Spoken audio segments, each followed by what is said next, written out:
Mimi ni Profesa Hamisi Masanja Malebo, katibu mtendaji wa Tume ya Taifa ya UNESCO ya Jamhuri ya Muungano wa Tanzania.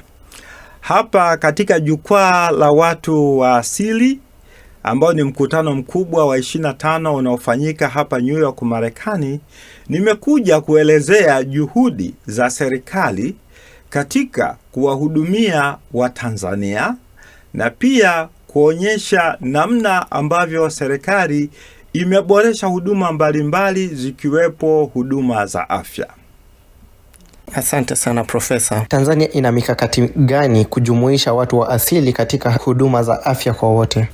Tukija upande wa huduma, taifa la Tanzania limejengwa kwenye msingi mkubwa wa haki na usawa.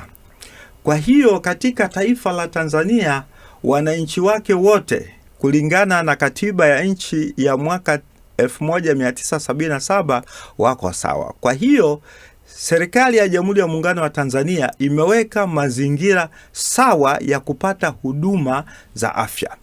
Na hii ipo katika sera ya afya ya mwaka 2007, lakini pia serikali imekuja na mkakati wa bima ya afya kwa Watanzania wote bila kujali ni wa hali gani. Kwa hiyo serikali ya Tanzania imejali sana usawa na haki kwa Watanzania wote kupata huduma kwa usawa. Kwa hiyo katika nchi yetu huduma za jamii na huduma za afya zinatolewa kwa Watanzania wote, hakuna upendeleo, hakuna kundi ambalo lina haki zaidi ya kundi lingine. Kwa hiyo Watanzania wote tumeendelea na utaratibu wa kuwa taifa moja na taifa ambalo lina usawa.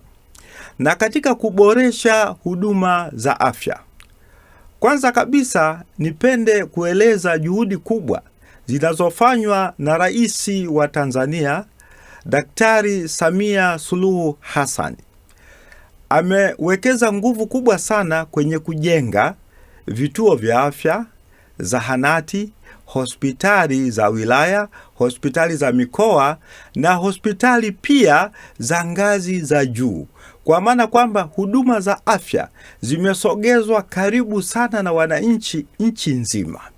Na hivi karibuni amefanya kazi kubwa sana ya kupeleka watumishi katika ngazi zote za huduma za afya, ambapo sasa hivi huduma mbalimbali za afya zinapatikana nchini Tanzania, na uthibitisho ni kwamba hata mataifa jirani na nchi jirani wanakuja Tanzania kupata huduma mbalimbali zikiwepo upasuaji mkubwa kama wa moyo, upasuaji wa figo, kwa maana kwamba huduma nchini Tanzania zimeboreshwa vizuri na tunaendelea vizuri.